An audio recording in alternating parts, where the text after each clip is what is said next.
wacky stuff. Let's move on to the origin of species.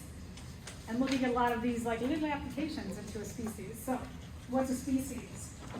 A species, there's all these definitions for species, and there's different species definitions, but what a core means is a bunch of concepts. So sometimes you'll see this definition that says it's a population of reproductively isolated organisms. So we've got a bunch of things in there because we know population means that we have the same species, and then we got to get to defining that, but we have the same species, they live in the same place at the same time, and they can potentially interbreed, meaning that they can have offspring.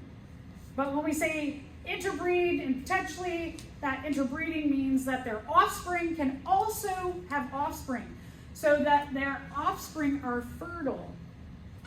Now, when we say reproductively isolated, different species could potentially have sex, but could they have fertile offspring? No. So, like the donkey and the mule, they look pretty similar. When they have sex, they can make an offspring called the horse and the donkey make the mule? Shoot. Yes. Yeah. Horse and donkey. Okay, thanks.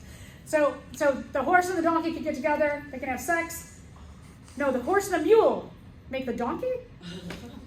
The one they have, the two of these horsey looking things, they can have sex, they're different species, and the thing they have can live, but it is infertile.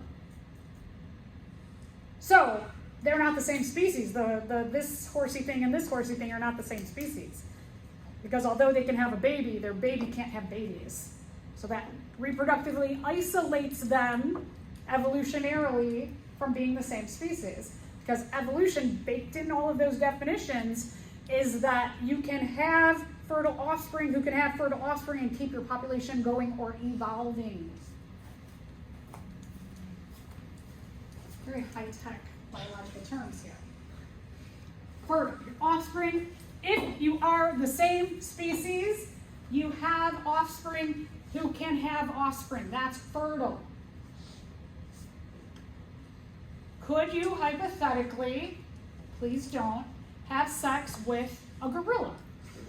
I'm glad there's some faces that are like, ooh, or laughing, right? Hypothetically, you could have sex with a gorilla. Would your human gorilla hybrid baby be able to have babies? No. You'd probably be shunned from society. You and gorilla might go off and live happily ever after somewhere on a mountaintop.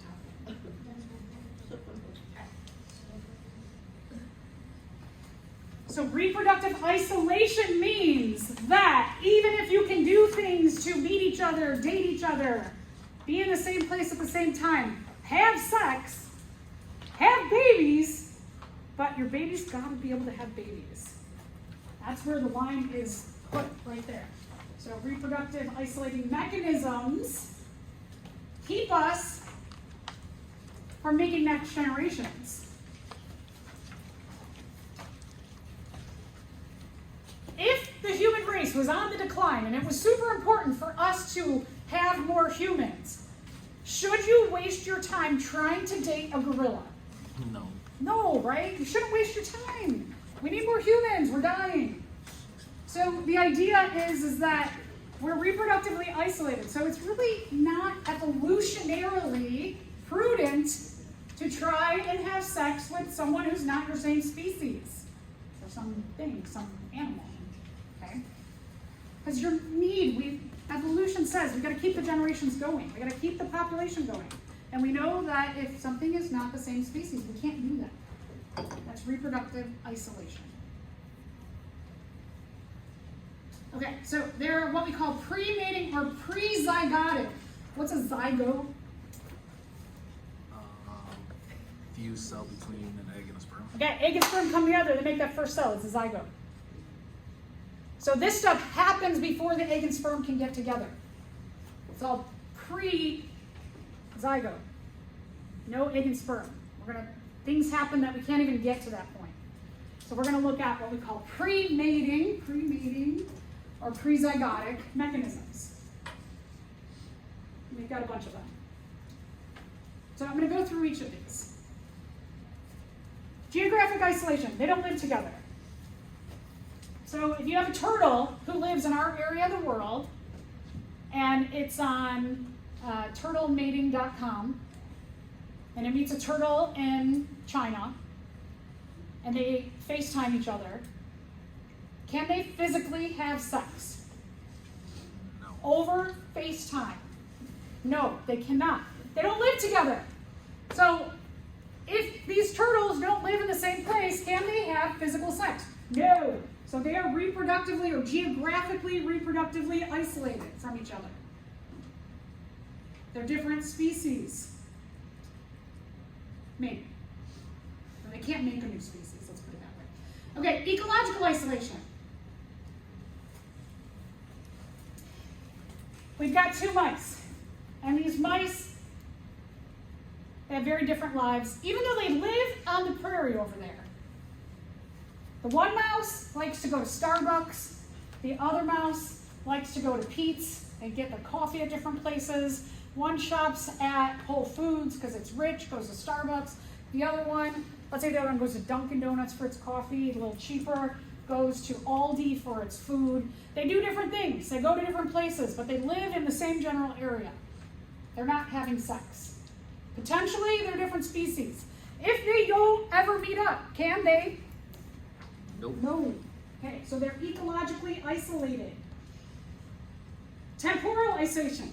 Temporal means time. All right, so we've got a couple of wasps. No, we're not going to use that. We're going to use birds. Okay, so we got a couple birds, and one bird is like, I only feel frisky and ready to mate in the spring. And the other one's like, I like the cold weather. I only mate in the winter. If they are not committed to mating at the same time of year, can they? No. They are temporally or time isolated. A lot of times we're talking seasons. Behavioral isolation. So there's mating behaviors. We're going to take a look at some mating behaviors that are crazy. Think about what you do to attract a mate. If an alien came down and looked at what you do to attract a mate, to attract a mate, they might be like, that's weird. All animals do mating behaviors. So for example, there's fish. And the fish, they will go like, they'll swim in these like patterns. And if the female is watching all the males do these patterns, and she's like, that's weird. And she goes and swims away. She doesn't get their mating behavior. She's like, too weird for me. Or if the female's like, ooh, I like what they're doing there, and she goes over, right? So if they don't like the mating behaviors, they cannot do that, because the female's gonna be like, nah, not gonna do it. So that's behavioral isolation. Also could be why you might do something to attract a mate, and they're like, nah. Or someone's doing something to you, and you're like, that's weird. It's behavioral isolation. You just don't get it.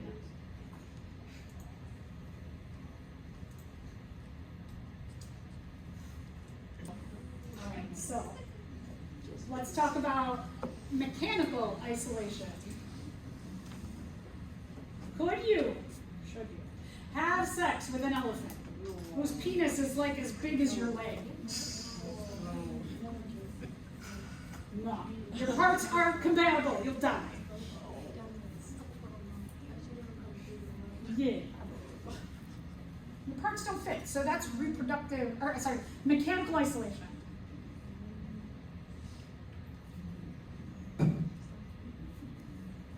You ever look at like dog breeds, and some of them are really big and some are really small?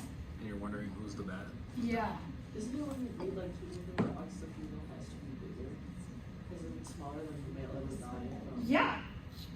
To get ripped open and die. Look at dog breeders now and be like, whoa, what are they doing? Okay, so the parts got to fit together, right? So these are all pre-mating mechanisms of isolation, of reproductive isolation. Just for all these different reasons, certain species don't get together. They don't even have the chance to mate. Let's talk about They do, they can mate. They can get their stuff together, they mate at the same time, they get behaviors, they live in the same area, they meet up at Starbucks, whatever it is, they get together. We call that postmating or postzygotic because we're going to have the potential of a zygote to form. So sperm and egg can meet up. But the offspring are not fertile, or the offspring never form, or the zygote never forms. So the sperm and egg are coming together, and we have some levels as well. So we're going to take a look at those levels. Okay, so gamete incompatibility, sometimes called gametic incompatibility. The sperm and the egg, they come together, but they can't fuse right.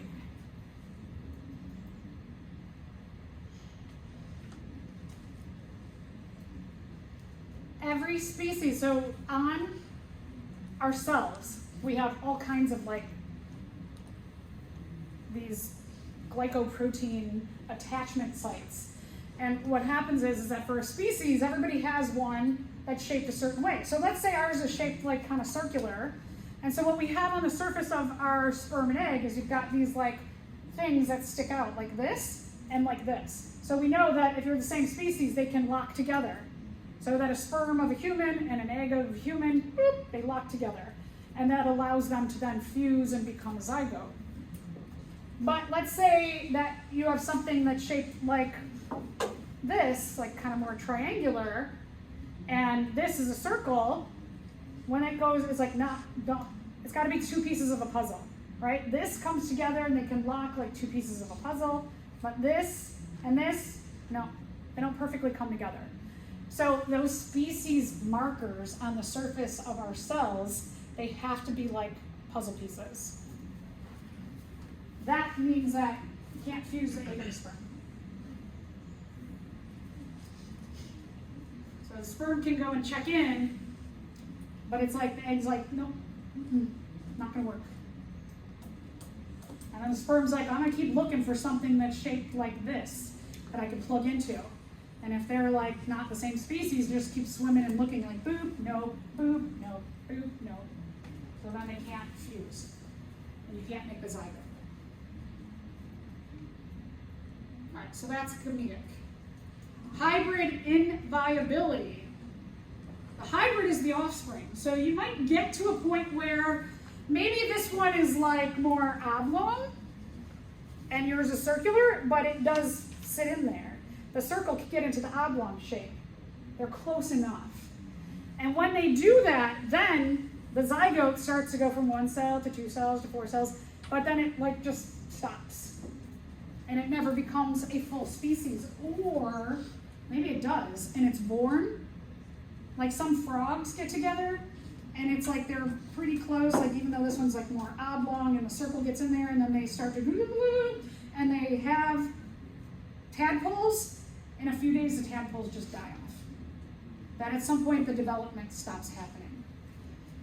So the hybrid, you might get to certain levels. That you do get fertilization. They're close enough. But the hybrid can't get there. Can't survive.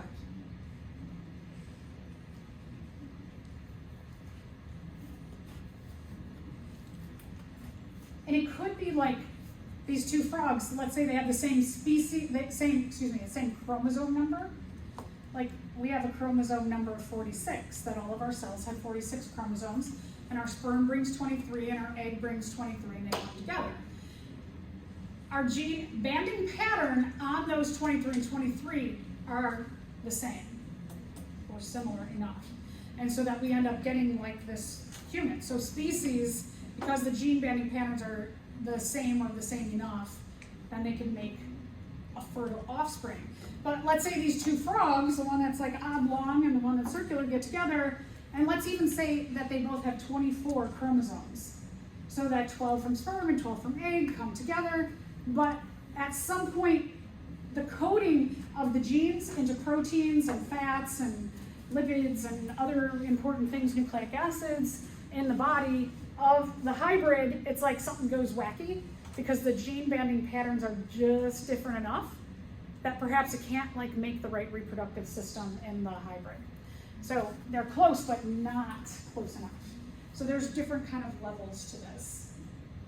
So one could be, like I said, could be the number of chromosomes, could be what's on those chromosomes. I mean, certainly if you have two that come together and one's contributing 12 for a species number of 24 and one's contributing 13 for a species number of 26, you got an extra chromosome floating around in there. In organisms, we might think like humans, we think more is better. But with DNA, more is not better. And less, obviously less is not better because you're missing some genes. But we might think like, well, if you have more genes, that's more proteins and fats and nucleic acids and all that good stuff. But too much proteins and too much of other stuff can make things go bad. That's like Down syndrome. There's an extra chromosome. All of the extra stuff that's produced by that extra chromosome leads to a lot of diseases and disorders. So too much of a good thing is not a good thing when we're talking genetics. So it could be that the zygote forms and then you have a natural abortion, or what as humans we might call a miscarriage.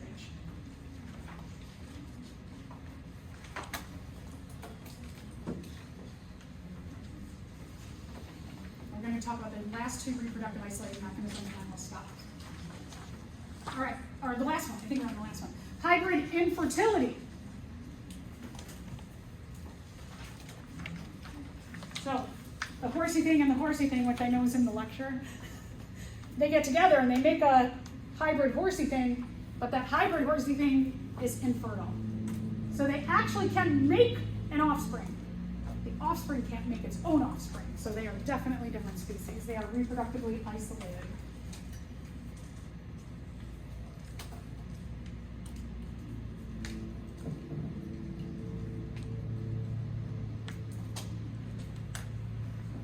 Okay, here's it. Let's say what it was. It's the horse and the donkey making it. You were right. Why don't I just I can say an ass joke. There's also the tiger and the lion. They can make a tigon or a liger. I know that depends on, I think if it's whatever the female is calls for what the offspring is called.